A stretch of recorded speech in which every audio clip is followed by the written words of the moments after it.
जैसा कि आप जानते हैं अब हम जो हमारा चैप्टर चल रहा था, चैप्टर नंबर 4 हिंदी 1 का जब जागो तभी सवेरा, आज हम हमारा जो चैप्टर है वो उसको आगे पढ़ते हैं। जैसा कि हमने पिछली वीडियो में हमारा आधा जो चैप्टर है वो समझा था और आज हम उसी चैप्टर को कंटिन्यू रखते हुए हमारा जो चैप्टर है उसको आगे शुरू करते हैं। तो बच्चों, आपने देखा था कि उसमें जो बच्चा राहुल है उसने किस तरीके से उनके एक गरीब परिवार की सहायता की, और अभी हम ये देख रहे हैं कि वो किस तरीके से जो राहुल है वो सब कुछ पता लगाने की कोशिश कर रहा है कि उसका जो भाई दीपू है वो कौन सी फैक्ट्री में उसकी नौकरी लगी है, कहाँ काम कर रहा है, उनके घर की स्थितियाँ क्या है, किन मजबूरियों के कारण वो जो है ये काम सब कर रहे हैं। तो बच्चों, आप लोग सब अपने जैसे पहले हमने ये चैप्टर जब पढ़ा था तो उससे पहले भी मैंने आपको कुछ वर्ड मीनिंग बताए थे। तो आज मैं आगे जब हम चैप्टर समझने जा रहे हैं तो उससे पहले भी मैंने आपके सामने आपको कुछ शब्द दिखाई दे रहे होंगे, कुछ वर्ड मीनिंग, तो वो मैं आपको बताना चाहती हूँ। ये जो आपके सामने शब्द है इनको भी आपको जहाँ आपने पहले वाले जो शब्द किए थे उसी के नीचे से ही इनको शुरू करना है और आगे इनको करना है। तो बच्चों, हम हमारे जो शब्द अर्थ है उनको देखते हैं। जैसे हमारा पहला है प्रण। प्रण का अर्थ क्या होगा बच्चों? दृढ़ निश्चय। ठीक है, दृढ़ निश्चय मतलब पक्का निश्चय कर लेना किसी भी चीज के बारे में। इसी प्रकार हमारा दूसरा है उतावलापन। उतावलापन का मतलब होता है तेजी या चंचलता, मतलब कि हर चीज को फटाफट जल्दी से जल्दी करने की कोशिश करना। इसी तरीके से हमारा तीसरा जो शब्द है वो है हक। हक का मतलब होता है अधिकार, किसी भी चीज पे अपना अधिकार होना। ऐसे ही हमारा नंबर 4 पे है शब्द खेती है। खेती का अर्थ होता है खेतों में काम करने वाले। इसी प्रकार 5वां जो शब्द है वो है निवाला। निवाला का मतलब होता है ग्रास। जो हम खाना खाते हैं छोटे छोटे टुकड़ों में उन्हें हम ग्रास कहते हैं कि हाँ टुकड़ा निवाला। इसी प्रकार अगला जो हमारा शब्द है वो है जिज्ञासा। जिज्ञासा का अर्थ होता है जानने की इच्छा रखना। जैसे राहुल इस चैप्टर में उसके परिवार में क्या है, कैसे है, उसको सबको जानने की इच्छा कर रही है, उसकी जान रहा है, कोशिश कर रहा है, वो चीज। इसी प्रकार हमारा जो अगला जो शब्द है वो है व्यवस्था। व्यवस्था का मतलब होता है प्रबंध, किसी भी चीज का प्रबंध करना, व्यवस्था करना, उनका अरेंजमेंट करना। और बच्चों, एक बात का आप लोग ध्यान रखना कि जब आप शब्द अर्थ को नोटबुक में लिखो तो जैसे मैंने यहाँ नंबर डाल रखे हैं 1 2 3 4 5 6 7, तो आपके तो नंबर पहले से चलते हुए आ रहे होंगे, तो आप वापस दोबारा से 1 2 3 ये मत डालना। जहाँ पे आपका वो जो लास्ट शब्द खत्म हुआ है वहीं से आपको इसमें अगला नंबर डालना है। तो बच्चों, आप लोग सब अपनी बुक निकाल लीजिए, ओपन कर लीजिए और फिर हमारा जो आगे का चैप्टर है उसको शुरू। बच्चों, निकाल लिया आपने बुक, पेज नंबर निकालिए 28 निकाल लिया बच्चों। तो हम शुरू करते हैं। तो बच्चों, जो राहुल है वो आंटी के पास पहुंच जाता है और वो उनसे सारी बातें पूछता है। तो उसकी मम्मी जो होती है वो कहती है कि उसकी नौकरी एक फैक्ट्री में लगी है, और लेकिन वह जानती नहीं थी कि वो फैक्ट्री कौन सी थी, और उनसे कहती है कि उसके पापा आए तब शाम को पूछना। तो इतनी ही देर में 7 बज जाते हैं और जो राहुल होता है उसका घर लौटने का समय हो जाता है। तो बच्चों, जो राहुल होता है वो घर जाता है और उसके पापा घर पर आ जाते हैं। तो राहुल अपने पापा को सभी बातें दीपू के बारे में और प्रेस वाली के बारे में सब बातें अपने पापा को सारी चीज़ें वो बता देता है, लेकिन उसके पापा को उसकी जो बातें होती हैं उन पर कोई प्रतिक्रिया दिखाई नहीं देती हैं।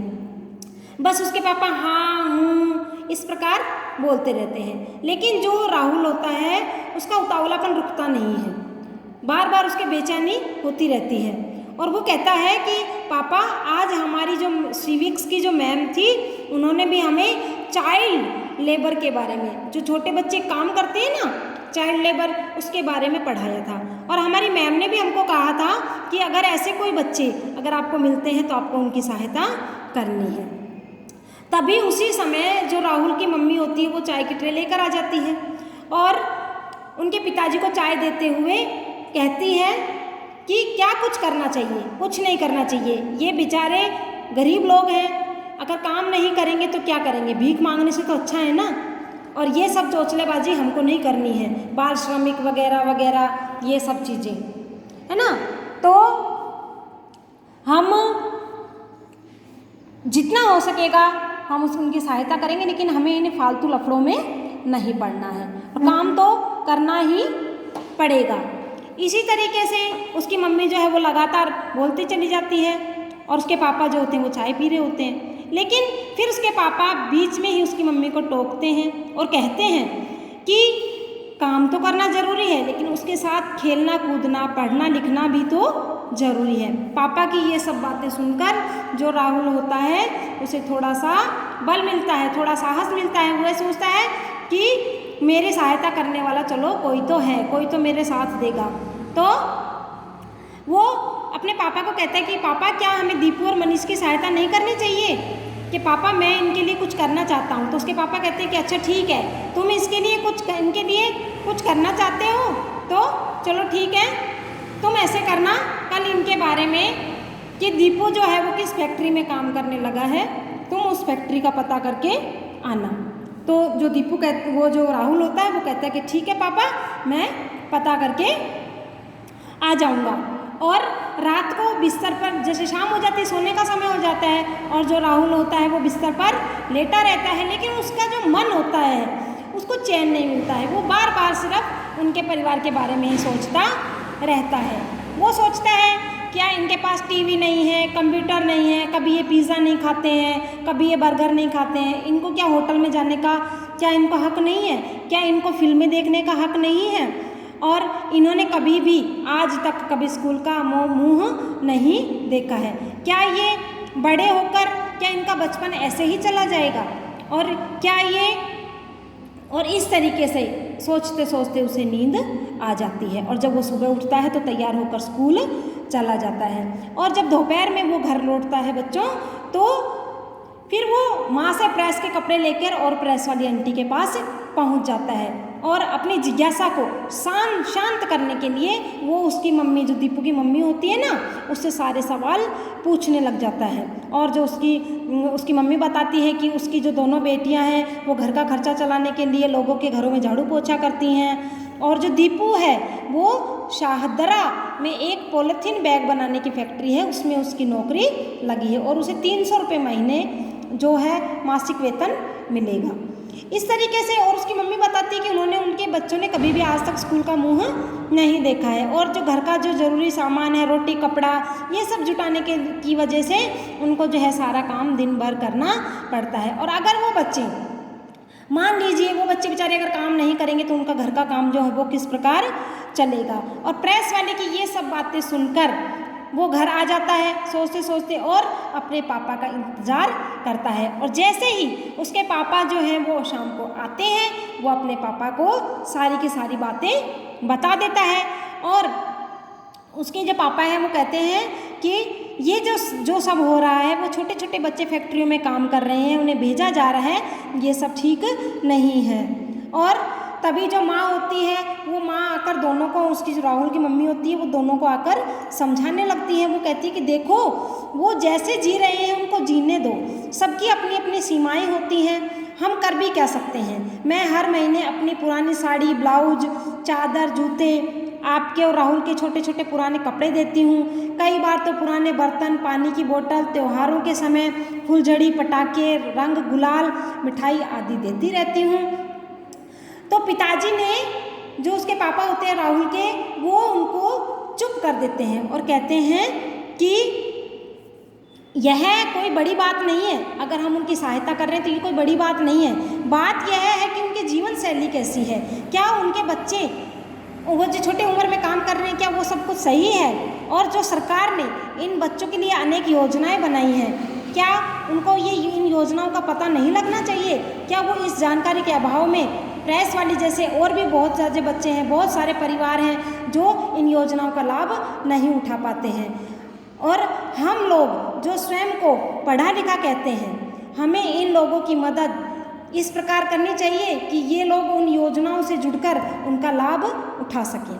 सरकारी विद्यालयों में गरीब बच्चों को मुफ्त पुस्तकें, कॉपियाँ, वर्दी मतलब कि ड्रेस दी जाती है। जिन बच्चों के माँ बाप उन्हें पैसे कमाने के लिए फैक्ट्री, होटलों और ईंटों के भट्ठों पर भेजते हैं, उनकी ज़रूरतों को ध्यान में रखते हुए प्रतिदिन विद्यालय आने के लिए भी बच्चों को पैसा दिया जाता है।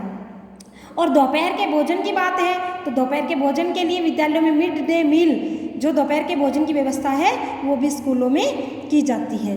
और राहुल जो है वो ठीक कह रहा है, हमें मनीष और दीपू जैसे बच्चों की जो है सहायता वो करनी चाहिए। और तुम्हें पता है कि जो ये बच्चे पॉलीथीन बैग की फैक्ट्री में जो ये काम कर रहे हैं, ये बच्चे इसमें से जो फैक्ट्री है उसमें एक पाउडर उड़ता है, पीवीसी पाउडर, जो इन बच्चों के फेफड़ों के लिए कितना घातक है, कितना नुकसानदायक है।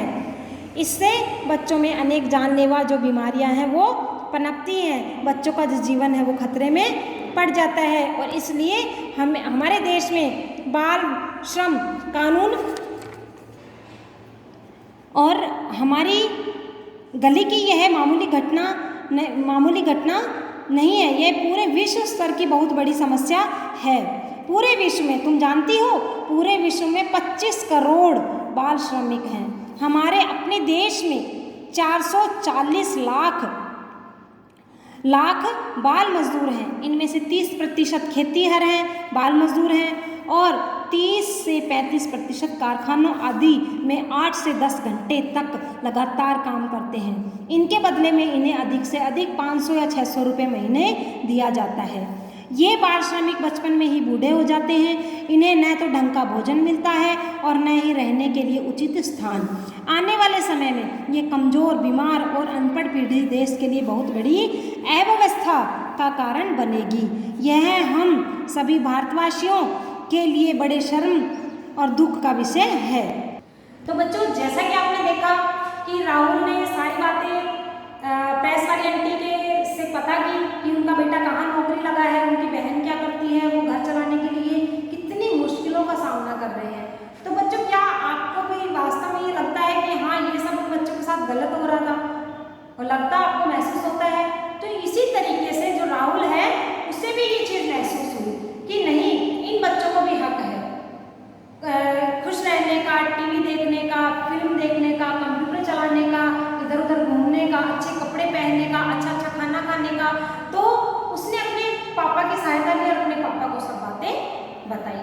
तो उसके पापा ने उसका पूरा साथ दिया। और फिर उसके पापा ने, देखो, उसकी मम्मी को भी कितने अच्छे तरीके से समझाया है कि फैक्ट्री में काम करने से बच्चों के शरीर पे कितना गलत प्रभाव पड़ता है, और जो हमारे जो भारत देश में है, कितने बाल मजदूरों की संख्या कितनी बढ़ती जा रही है, और उनके परिवार पे कितना गलत असर पड़ता है। और हमारी आने वाली जो युवा पीढ़ी है, जो मतलब कि जो ये बेचारे बाल श्रमिक बन जाते हैं मजबूरियों के कारण, तो इससे हमारे देश की अर्थव्यवस्था के ऊपर, अव्यवस्था के ऊपर, इनके ऊपर कितना जो फर्क पड़ता है। तो बच्चों, आपको ये चैप्टर अच्छे से अभी तक जहाँ तक मैंने पढ़ाया अच्छे से समझ में आ रहा है बच्चों? ठीक है, तो आपको इस चैप्टर को अच्छे से पढ़ना है और इसका रिवीजन भी करना है। और हमारी जो नेक्स्ट वीडियो आएगी उसमें मैं आपको इसका आगे का चैप्टर जो है वो समझाऊंगी। धन्यवाद।